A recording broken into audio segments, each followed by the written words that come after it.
but it was, I've always appreciated Andy. I think we probably met, if I'm not mistaken, at West Virginia Christian Youth Camp, as I recall. And the friendship that we built through the years has been certainly one that I have treasured. When I found out Andy had taken a position as director of this school, I was very, very pleased at what I heard, because I know he'll do a good job, know he is doing a good job, and it's a privilege for me to consider him my friend. Appreciate this school, all the good work that the school's doing here. I appreciate the good education that the young men are getting, and I've seen the benefit of the work in various places as I've dealt with the men who graduated from here. You're doing good work, and I want you to know how much we appreciate that.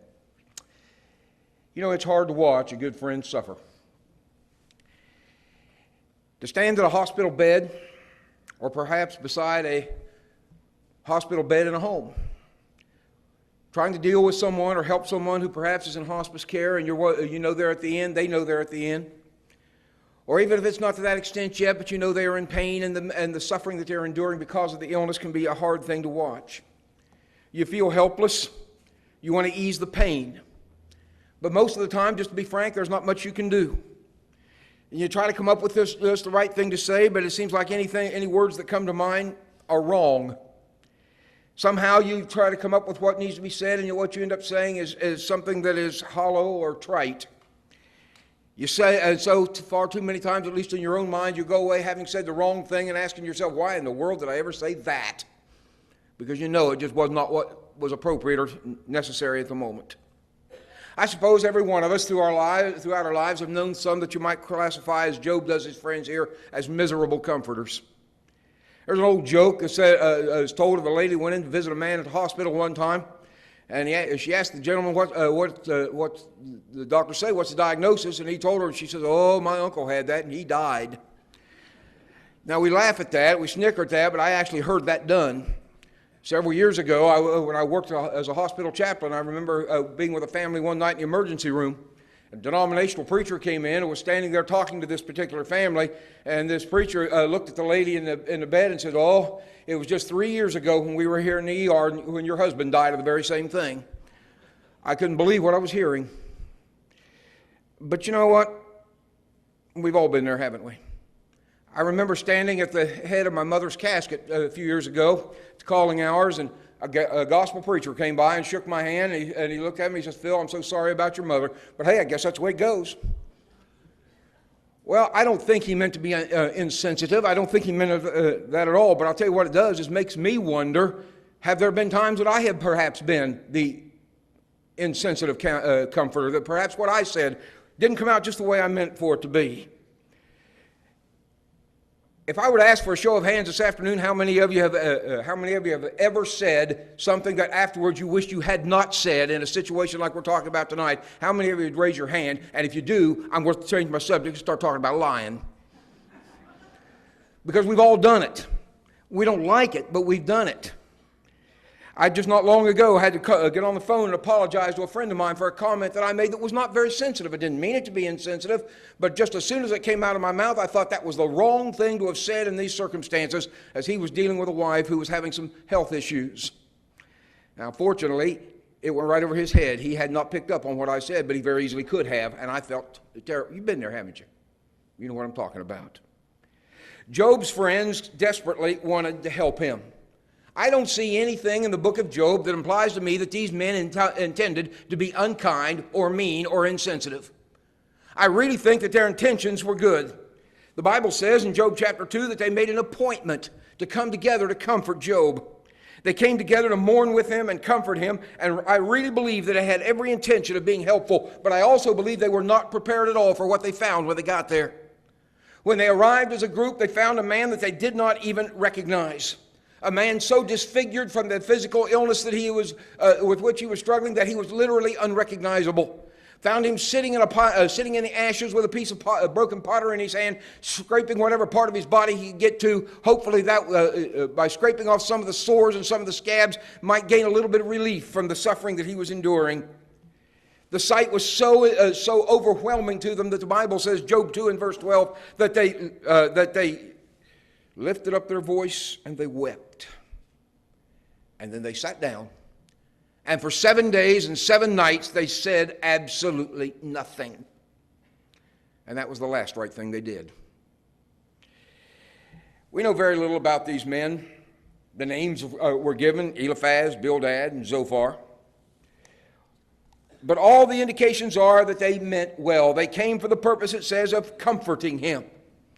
Now, the word comfort in that passage is a word that literally means to sympathize or to show sympathy for. And they came out of a desire to show sympathy for Job and the suffering that he was enduring. Our English word comfort comes from two Latin words that means with strength.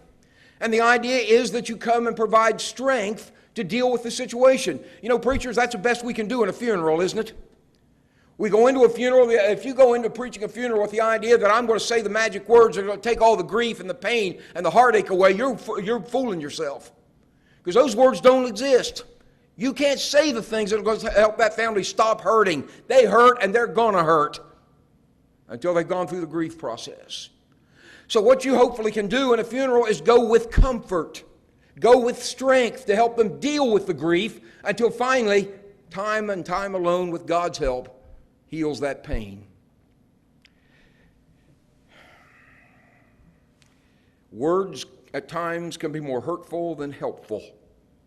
And sometimes just being there is the best medicine in a difficult hour.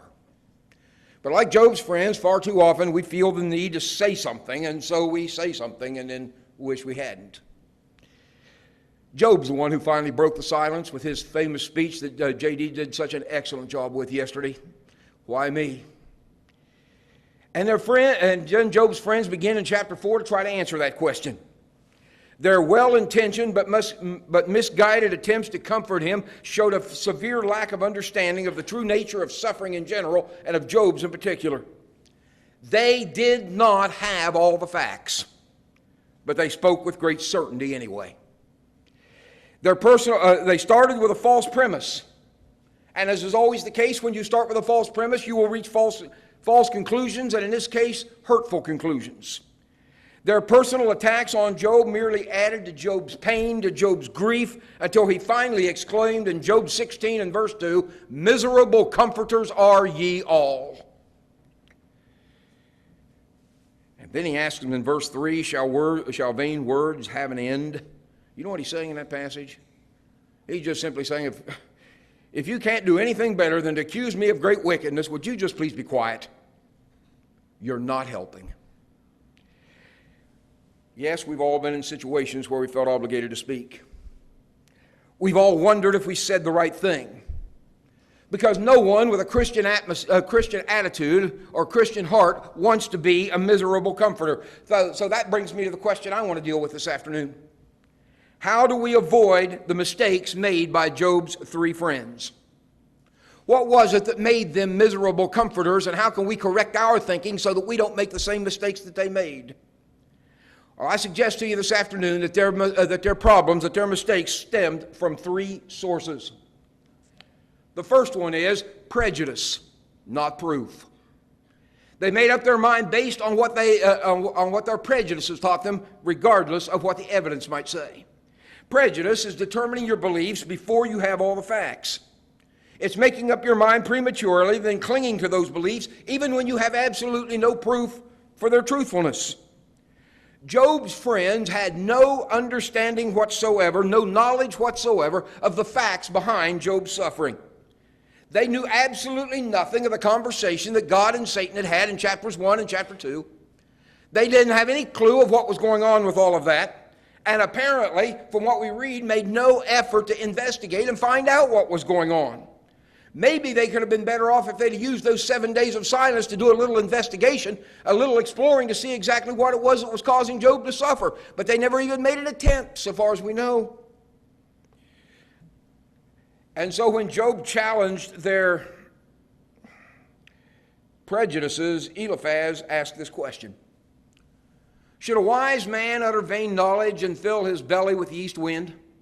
Should he reason with unprofitable talk, or with speeches wherewith he can do no good?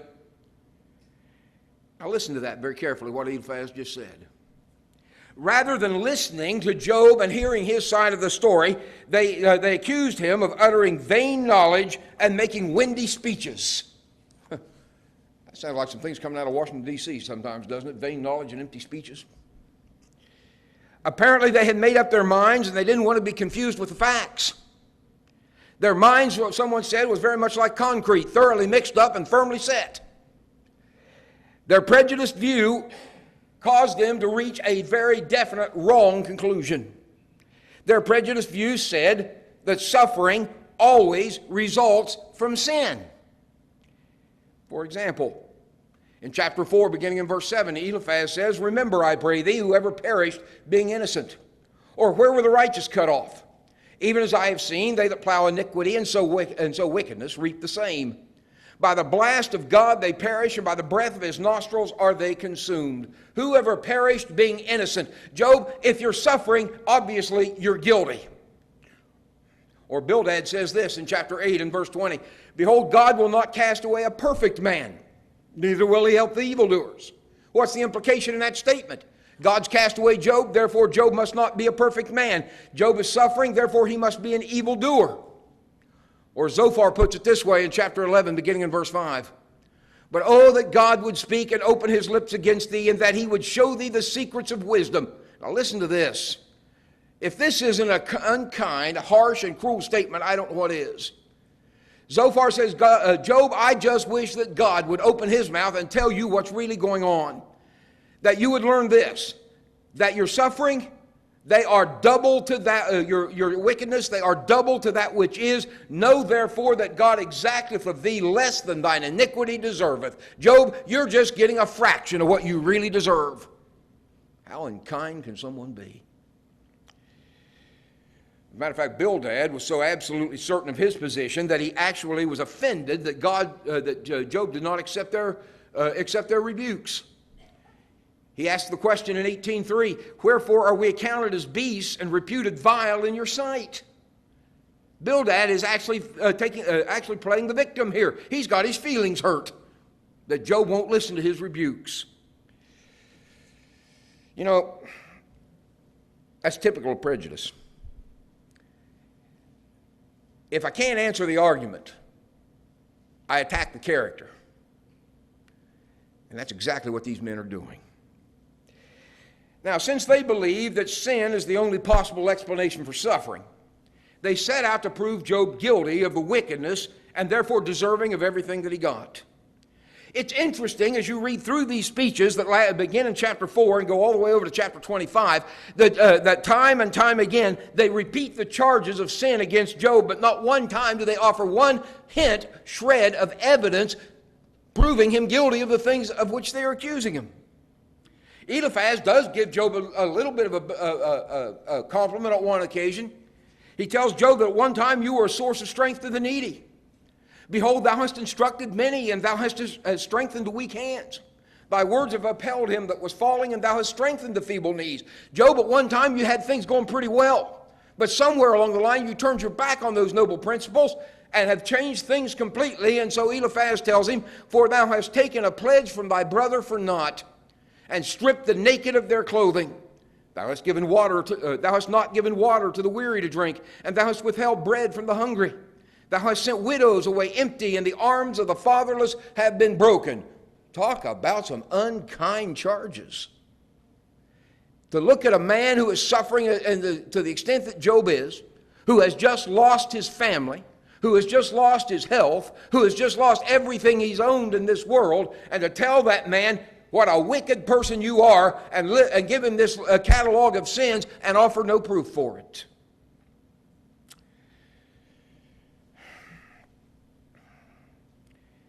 Add to that, they also accused Job of hypocrisy. After all, only a hypocrite would claim innocence in the face of such overwhelming evidence of guilt. Bildad said, "So are the paths of all that forget God, and the hypocrite's hope shall perish." Job, how hypocritical can you be sitting there, or perhaps lying there, telling us how, in all that misery, and telling us what a righteous person you are when we know better than that? Zophar said that Job's past blessings are the result of hypocrisy, and now that God had finally taken those things away from him. "Knowest thou not this of old?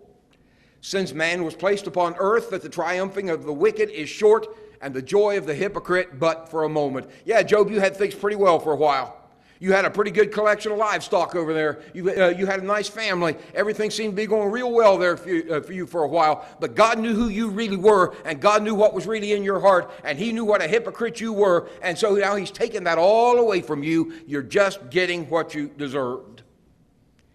There's no evidence, but they continually attack Job's integrity in serving God. Now, brethren, those are serious charges, but offered with no evidence of Job's guilt. But then they didn't think they needed any evidence of Job's guilt. Their prejudiced views said that Job's suffering was in and of itself sufficient proof of his guilt. There was nothing more to be done, nothing more necessary to confirm their views that they were true in what they were saying. In chapter 31, beginning in verse 16, Job makes an attempt to explain away the charges they've just made. He denies them completely. He just flat out says they are not so. No, nobody has ever suffered at my hand. I have never withheld from the poor. I have never deprived the fatherless. I have never allowed anyone to die for a lack of clothing. Job does admit repeatedly in the book that he was not perfect. He never claimed sinlessness, but he maintained insistently that the level that his sin did not merit the level of suffering that he was experiencing on this occasion. No wonder Job called them miserable comforters. He deserved better in his darkest hour. But they were too committed to their preconceived ideas, and he kept them from being a real help to Job. Brethren, we need to be very, very careful in every situation, obviously, but in this one specifically, since it's what we're talking about this afternoon, that we are careful that we do not allow our own personal prejudices to interfere with the way that we deal with people. Just because we have all known of cases where suffering resulted from sin, and it does sometimes, doesn't it? I'll never forget sitting in the emergency room with a lady one night whose 18-year-old son was laying in the trauma room, probably not going to make it, and he didn't. And I remember her looking at me and saying, "Why did God let this happen?" And I didn't try to answer her question right then because I knew emotionally she wasn't ready. I knew the answer, but I knew she wasn't emotionally ready for the answer. But about 15 minutes later, she looked up at me and says, "I know why it happened. It wasn't God. It's that fifth of whiskey that he drank before he got behind the wheel tonight." Yeah, sometimes suffering does result from sin, doesn't it? But brethren, not all suffering results from sin. Let me give you an example. It's been pretty well proven, has it not, that cigarette smoking causes lung cancer, or can cause lung cancer. That's been proven. We know that. But are you also aware of the fact that 15% of lung cancer patients have never smoked a day in their life? And so it's not a fair assumption when you find out that someone has lung cancer to automatically assume they've been smoking. Maybe they haven't been. You may be basing your conclusion on prejudice, not proof. If suffering always results from sin, then somebody needs to explain two things to me. Somebody needs to explain to me that little 18-month-old baby that is suffering from cancer or some other illness. And somebody needs to explain to me the sufferings of Jesus Christ, the only sinless man who ever lived, who probably suffered more than any human being who has ever lived. It is possible to suffer in this world, and for that suffering not to have anything to do with sin whatsoever. Some suffering is caused by sin, but not all. And it's unfair to the one suffering to draw a conclusion before we have all the facts. Number two, they were miserable comforters because they based their conclusions on tradition, not truth. Why did Job's friends believe that suffering is always a sign of sin? Where did they get that idea? Well, the answer to that's simple. They'd always been told that. Eliphaz claimed it was the wisdom of the ages. He said, asking Job, he says, "Art thou the first man that was born? Or wast thou made before the hills? Hast thou heard the secret of God? And dost thou restrain wisdom to thyself? What knowest thou that we know not? What understandest thou which is not in us? With us are both," now listen to this part, with us are both the gray-headed and very aged men, much elder than thy father. Job, you're talking here like you know something. Were you the first man ever born? You the oldest man on earth? Have you learned things that nobody else has learned? Do you know more than we do? Job, do you not understand that on our side of this issue are both the gray-headed and the very aged men? Some of those that hold our view are older than your father, Job. And anybody knows that a position that has come down from such well-respected gray heads and such well-respected age just has to be true. Job, how could you possibly argue with experienced old men who know so much more than you do? Can you possibly think you know more than they? Bildad even insisted that he learned this because of research that he had done. Actually, he challenged Job to do some research. He says in chapter 8, he says, "For inquire, I pray thee, of the former age, and prepare thyself to the search of their fathers. For we are but of yesterday and know nothing, because our days are upon earth are a shadow." Job, you and I aren't old enough to understand all of this. You and I aren't old enough to have learned all these things yet. So what we need to do is talk to those from the former age of the previous generation. Shall they not teach thee and tell thee and utter words out of their heart? Brethren, Eliphaz and Bildad here made a very common mistake. They believed something to be true because they had always believed it to be true. False views oftentimes are perpetuated because no one has thought to question their accuracy. Now, don't get me wrong. I think we obviously need to respect the wisdom that comes from age, and as my hair gets grayer and the birthdays start piling up, I really like that idea of respecting the age. But we also need sometimes to realize that the so-called wisdom of the ages may be based more on tradition than truth. Just because a view is a, quote, time-honored view does not necessarily mean it's accurate. There have been a lot of things that have been traditionally believed through the years that absolutely are not so. It is difficult enough to find the right words to comfort a sufferer without falling prey to just parroting false views because they are commonly accepted. Traditional concepts of the cause of suffering have caused the most unfortunate things to be said by well-meaning people. I hadn't been preaching very long, just a young man. I was teaching Wednesday night Bible study. A lady raised her hand. She had a question. Had absolutely nothing to do with what we were studying that night. But I know what she was trying to get me to do. Apparently, that day, her family had suffered a loss. Their puppy had died. Now, I know some of you can get really attached to a dog, and that dog can become a part of your family. I understand that. But when that puppy died, her response was to tell her 7-year-old daughter that dog was in heaven. She knew better. And she spent a good portion of that Bible class that night, though, trying to get me to agree with her that she had done the right thing. She didn't get very far. She meant well when she told her little girl that. And I've heard people talk about their pets going to doggy heaven or kitty cat heaven. But those are traditional views, not truthful. I've also heard, and I bet you have too, someone's lost a loved one and somebody well-meaning put an arm around their shoulders and say, well, it was God's will. Now, I realize that's an attempt to help the sufferer cope. But brethren, it overlooks the biblical fact that suffering, illness, and death were never God's idea. They're Satan's idea. Death was not God's will.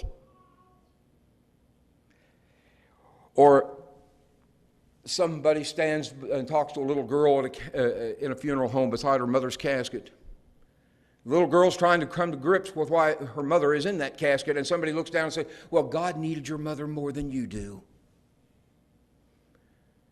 Now, why would that little girl not grow up hating God? Or I like this one. Well, God needed another angel. Which sounds so nice. But it completely overlooks the fact that the Bible teaches that angels were created as angels and not made out of righteous human beings. Those are not biblical ideas at all. Or someone says, well, it was just their time to go. Brethren, that's Calvinism. That's not Christianity.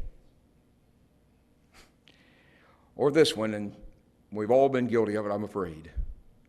With a well-meaning heart, we put an arm around someone's shoulder who's just lost a loved one, perhaps life's mate, and say, well, I know what you're feeling. I know what you're going through. No, you don't.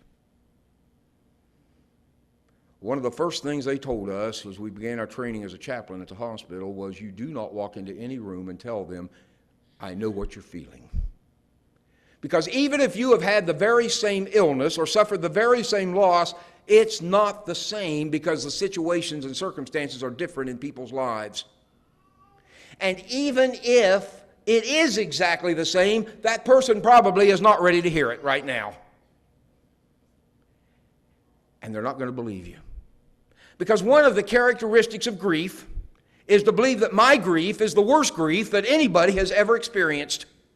Nobody has ever hurt like I'm hurting, so you can't possibly know what I'm feeling.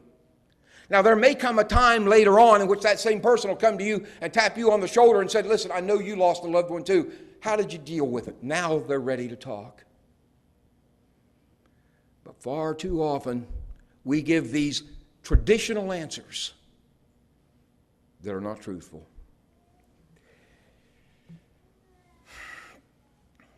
Their loyalty to what caused them, to what they had always taught and believed, caused them to increase Job's misery rather than provide comfort. Eliphaz even claimed to have searched the matter. Lo this, we have searched it. So it is. But for all the research that Eliphaz did, he'd drawn the wrong conclusions from his false premises. Brethren, those who are suffering don't need trite phrases repeated from generations that didn't understand suffering any better than we do. They need to be pointed to God's truth for the strength needed to outlast the suffering. But then also, the fact that they were miserable comforters stemmed from a haughtiness, not humility. Job's friends were absolutely convinced that Job's suffering was because of sin in his life. They were equally as convinced that they were the ones to help him correct that sin so the suffering would stop. Eliphaz promised him in chapter 22 that if thou return to the Almighty, thou shalt be built up, thou shalt put away iniquity far from thy tabernacles. For then shalt thou have delight in the Almighty, and thou shalt lift up thy face unto God. Thou shalt make thy prayer unto him, and he shall hear thee. Job, if you'll just fess up to the sins of which we all know you're guilty, if you'll just quit hiding them and quit pretending and just come clean on this thing, then you can be right with God again. Zophar said, if thou prepare thine heart and stretch out thine hands toward him, if iniquity be in thine hand, put it far away, and let not wickedness dwell in thy tabernacles. For then shalt thou lift up thy face without spot, yea, thou shalt be steadfast and shalt not fear, because thou shalt forget thy misery, and thou shalt be secure, because there is hope. Yea, thou shalt dig about thee, and thou shalt take thy rest in safety, and thou shalt lie down, and none shall make thee afraid. Job, it can get better. Now, be honest, guys, as gospel preachers, we've used this one, we use this one from time to time, and rightly so. You want your life to get better? Then you get it right with God, and it'll get better. But brethren, what Job's friends are trying to say here is, you've got to repent of sin, Job, even if you didn't commit any. And then things will get better. They intended to provide Job a sense of hope that his situation was not permanent. Yes, Job, you brought this misery on yourself. We all know that if you just admit it. But it could be made better if you'll just quit stubbornly denying the sin and return to God. Eliphaz even accused Job of a haughty, arrogant, rebellious attitude toward God by refusing to admit his sin. Shall a wise man utter vain knowledge and fill his belly with east wind? Should he reason with unprofitable talk or with speeches wherewith he could do no good? Job, you need to just be quiet and quit trying to argue your way out of this thing and just admit what we all know is true. Or he asked this one, why doth thine heart carry thee away? And what do thy eyes wink at, that thou turnest thy spirit against God, and lettest such words go out of thy mouth? He implored Job to repent, and he assured Job that if he would do so, chapter 22 and verse 29, that God would save the humble person. Eliphaz, Bildad, and Zophar meant to help, but their attitude was wrong. I want you to look at a passage with me over in the New Testament.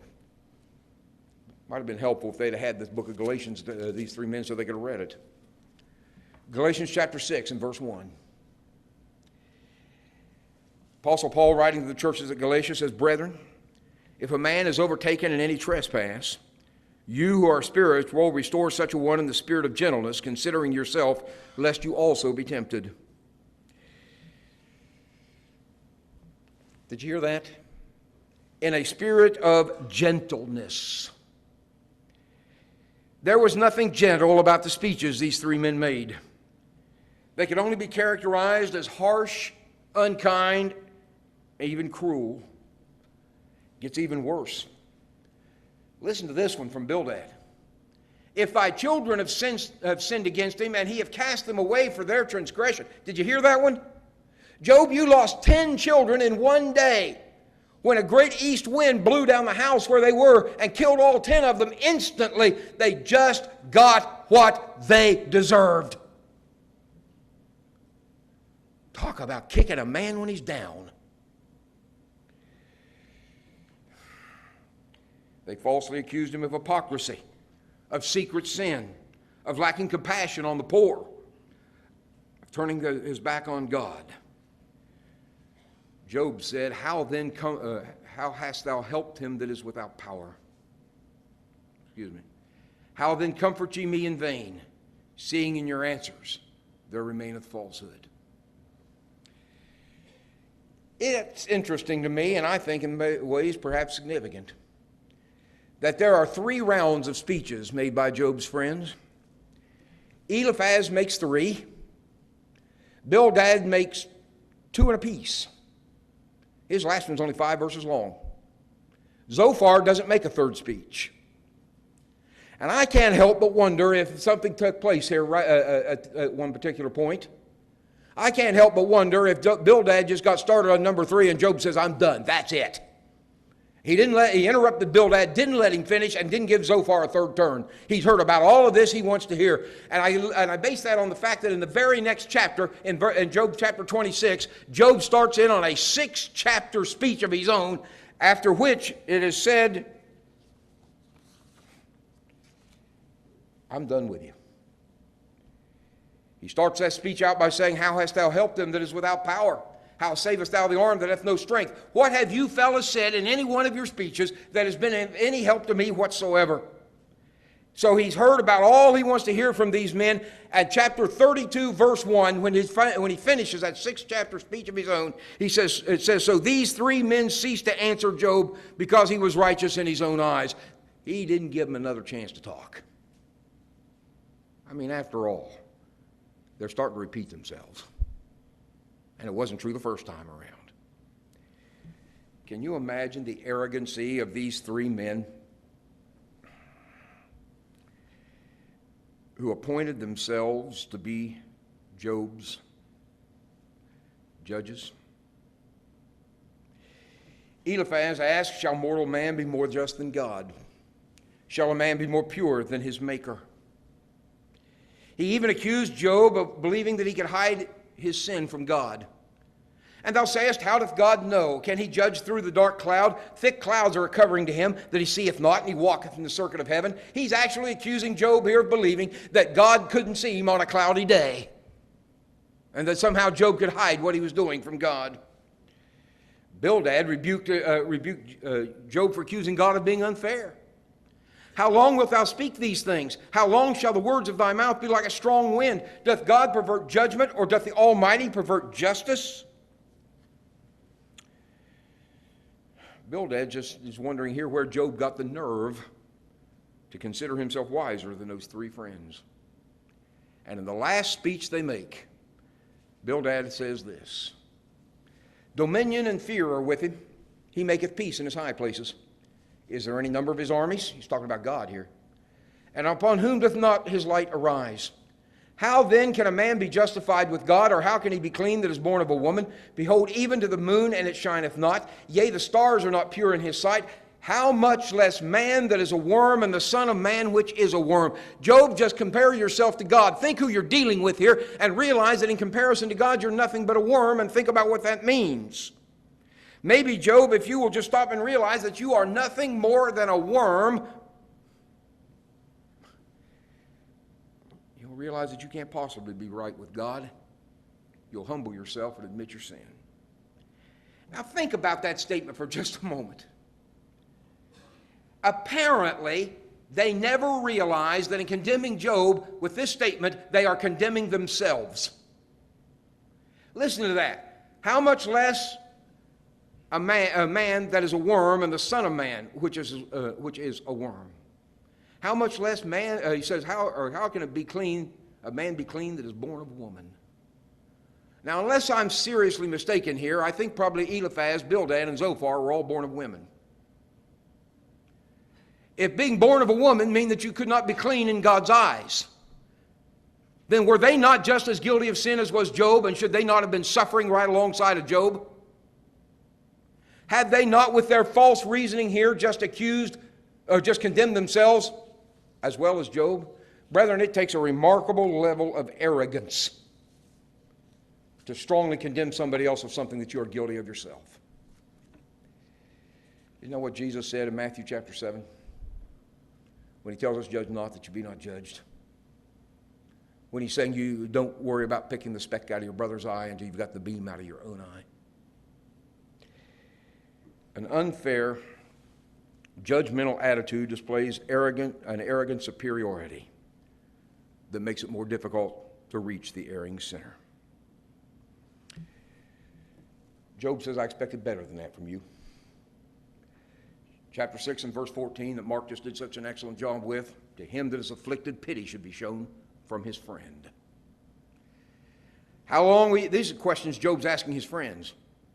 How long will you vex my soul and break me in pieces with words? These 10 times have you reproached me. You're not ashamed that you make yourself strange to me. How hast thou counseled him that hath no wisdom? I also could speak as ye do if your soul were in my soul's stead. Job says, I could talk to you just like this too if we trade places. I could heap up words against you and shake mine head at you if we just trade places. But I would strengthen you with my mouth, and the moving of my lips should assuage your grief. Question. I wonder if the approach that they had used in dealing with Job is the one they would have wanted Job to use with them if the tables had been turned. Job had expected sympathy and support. Instead, they used verbal sledgehammers to pound him into the ground. And somehow that was to be good for him. No, Job hadn't done anything to deserve this. As a matter of fact, God, speaking to Satan in chapter 2 and verse 3, told Satan, thou moved me against him to destroy him without cause. Even God said, Job doesn't deserve this.